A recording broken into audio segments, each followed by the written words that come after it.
Attention, all mental health seekers. Are you tired of long wait times, high costs, and limited availability of human therapists? Well, what if I told you that there's a new technology that could replace your therapist? I'm Dr. Sulman Aziz Mirza. I'm a triple board certified psychiatrist, and I'm here to tell you that ChatGPT, an AI-powered chatbot, may be the future of mental health care. But whoa. Before you jump on the AI therapy bandwagon, let me tell you, I was just as skeptical as you are. That is, until I sat down with ChatGPT and I asked it to impersonate me and run a test patient through it. The results were kind of shocking. So in this video, what we're going to do is we're going to explore whether ChatGPT can truly replace human mental health professionals. So buckle up because we're in for a wild ride.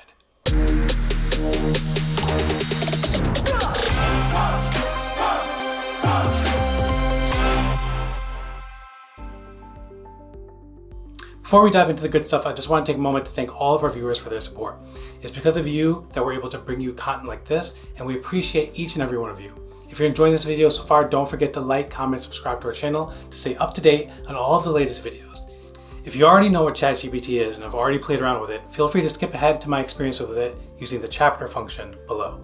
Now, let's get back to the discussion on ChatGPT and whether it can replace me.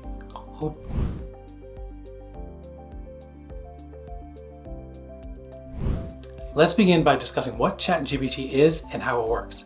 ChatGPT is an AI, or artificial intelligence, language model developed by OpenAI that uses natural language processing to generate responses to text-based prompts. It's been trained on a massive dataset of human language, which means that it can understand and respond to a wide variety of inputs in a natural-sounding way. One of the benefits of using ChatGPT as a tool for therapy is that it's available 24/7, which means that you can access it whenever you need to. You don't have to worry about scheduling appointments or waiting for a therapist to become available. In addition, because ChatGPT is an AI language model, it doesn't have the same biases or limitations as a human therapist. It can't get tired, bored, or distracted, and it won't judge you or make assumptions based on your appearance or your background. Another advantage of using ChatGPT for therapy is that it's completely anonymous. You don't have to worry about anyone finding out that you're seeking help or feeling embarrassed about your struggles. This can be especially important for people who live in small communities or have concerns about stigma, which, as much as we aim to fight, still exists and is a huge barrier to care for so many. It's also worth noting that traditional therapy can be expensive and not everyone has access to affordable mental health care. ChatGPT is a free resource, which means that it can be a helpful option for people who may not be able to afford traditional therapy. However, it's important to know that ChatGPT does have limitations when it comes to therapy. While it can understand and respond to a wide range of inputs, it's not able to read facial expressions, body language, or tone of voice, which are absolutely important cues for a therapist to pick up on. In addition, ChatGPT can't provide the same level of personalized attention and tailored treatment that a human therapist can. It's a general tool that's useful for generating responses to text-based prompts, but it's not a replacement for the human element, and probably can't make a joke at the right time. With a human therapist, you have the opportunity to build a relationship and work with them over time to develop a treatment plan that's tailored to your specific needs. You can also ask questions and get more immediate feedback, which can be helpful for making progress and building trust. The therapist can also challenge your assumptions, provide new perspectives, and help you develop new skills and coping strategies.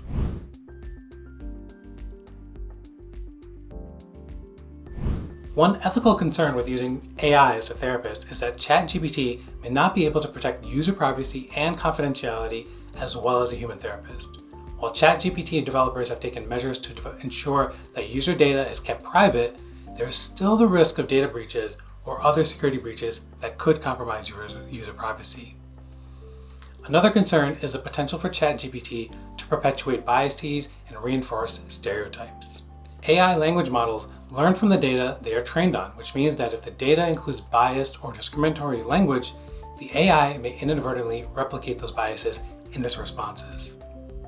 This could have negative consequences for users who belong to marginalized groups or who are seeking help for issues related to discrimination or bias. There's also a risk that ChatGPT may not be equipped to handle emergency situations, such as suicidal ideation or other crises. While many ChatGPT platforms include disclaimers and warnings not to use a tool in an emergency, there is still the potential for users to rely on ChatGPT instead of seeking appropriate medical attention. Finally, there is the question of whether using ChatGPT for therapy could create a false sense of progress or prevent users from seeking more comprehensive treatment. While ChatGPT can be a helpful resource for some people, at the end of the day, it's not a replacement for in-person therapy or other forms of treatment that may be necessary for certain mental health conditions.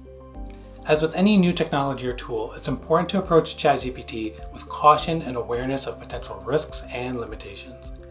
While it may be a helpful addition to the mental health care landscape, it should not be relied on as a sole source of treatment or support.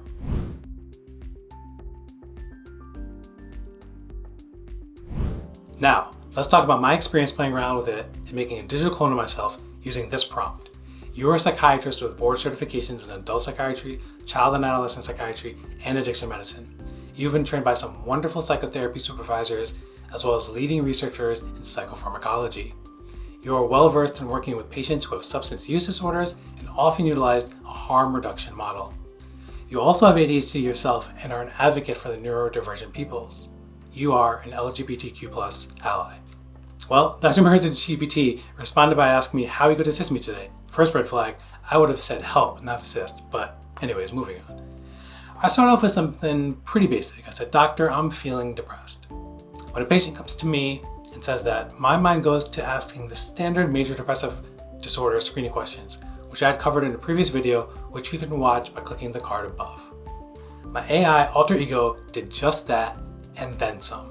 He goes, "Thank you for sharing that with me. I'm sorry to hear that you're feeling depressed. Before we proceed, may I ask you some questions to better understand your symptoms and how long you've been experiencing them?" So courteous. Oh my God, this is like nicer than I am. Some of the questions that I might ask include, can you describe your mood in more detail? For example, do you feel sad or do you feel hopeless? Are there any specific triggers that make you feel worse? Have you experienced any changes in your appetite, sleep, energy levels, or interest in activities that you used to enjoy? Have you experienced any thoughts of self-harm or suicide? How long have you been feeling this way? Have you experienced similar symptoms before? Based on your responses, I may then ask additional questions or conduct a more thorough assessment to help determine whether you may be experiencing clinical depression or another mental health concern. From there, I can work with you to develop a treatment plan that may include therapy, medication, or other supportive measures. Pretty good, DrMirzaGPT. I decided to delve into the role a bit more and I answered back. I've been feeling sad often, some moments of feeling hopeless. My appetite is fine, sleep is worse in quality and quantity, and video games that I enjoy are losing some interest. I have no suicidal thoughts. This is the first time I felt like this. I just broke up with my girlfriend of 5 years. DrMirzaGPT told me, "Thank you for sharing that information with me. It sounds like you're experiencing symptoms of depression, which can be a common response to a significant life stressor, such as a breakup. I'm glad to hear that you are not experiencing suicidal thoughts." He then recommended therapy, exercise, stress reduction, and then said it might be helpful to further discuss medications that can assist with the former. Hot damn, that's what I do too. Let's keep going, okay. I then said, "I'm hesitant to try medications because I've heard so many horror stories on Twitter. Is it true that I'll never be able to have sex again?" In real life, this is not an uncommon question. I usually say something like, "Don't believe everything you read online, sexual side effects can happen," but are usually pretty reversible and sometimes something that we definitely monitor and we talk about. What did my AI say? It's understandable to have concerns about taking medications, particularly if you've heard negative stories on social media. However, it's important to keep in mind that every person's experience with medication is unique and that many people find medication to be a helpful tool in managing their symptoms. He then went on to provide some informed consent. He talked about the risks of sexual effects with different medications, and that the decision is ultimately up to me and he's there for my guidance. Holy moly, this guy's pretty good. I then pivoted to ask about therapy alone and the best type, with DrMirzaGPT saying therapy can be effective and that for this he would recommend cognitive behavioral therapy, CBT, interpersonal therapy, IPT, or psychodynamic therapy.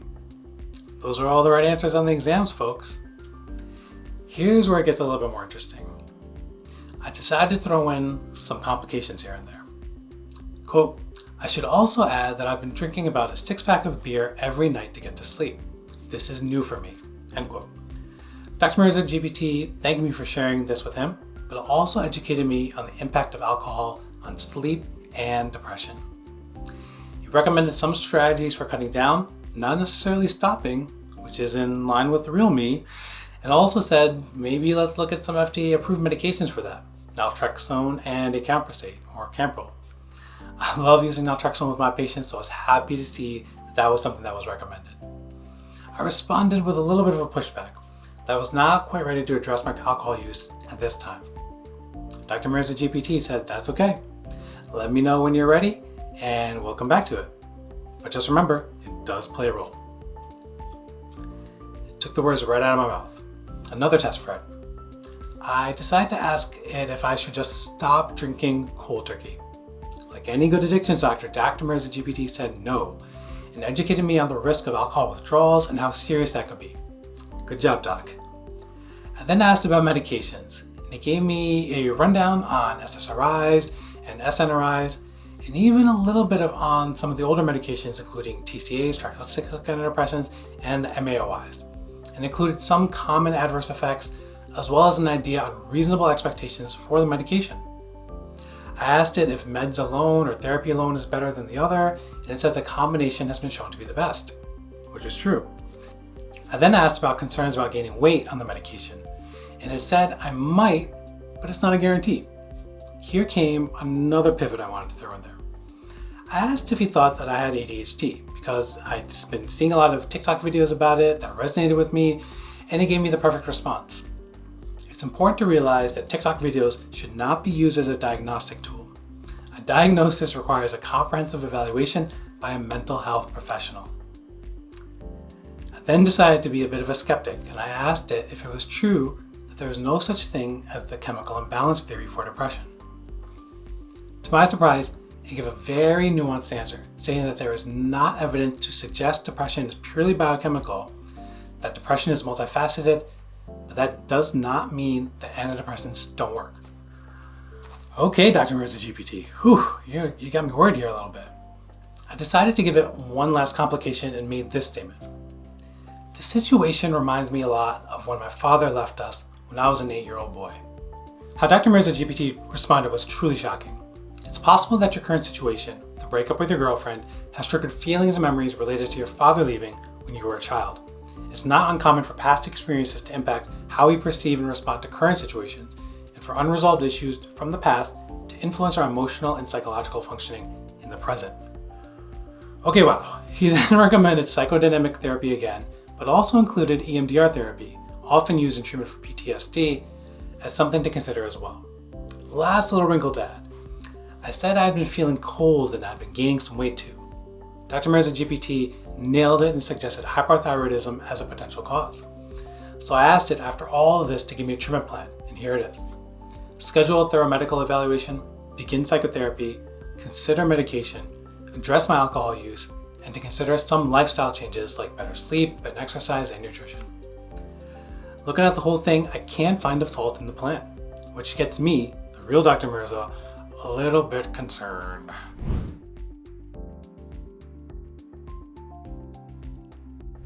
Wrapping up, as shocked as I was at just how accurate and how similar to real me that DrMirzaGPT's responses were, I knew that this was just a test patient and a lot of the things were pretty straightforward responses. I was definitely feeding it questions with an intended response, and I got those back. Would it have been able to pick on things if I didn't provide the information? Of course not. And that is where the limitations of this ultimately come into play. If you don't explicitly ask something, you won't get a response. Those nonverbals, those facial expressions, physical actions and movements, that's where the art of mental health care is, and the human connection comes into play and proves its worth. While I see some value in this tool and potentially for some cases that are more mild or straightforward, I don't think it will ever be able to fully replace human mental health professionals. Thanks again for watching, and if you want to read the full back and forth between me and DrMirzaGPT, I've included a link in the video description of the full transcript. Don't forget, like, comment, subscribe for more, and keep exploring what's out there.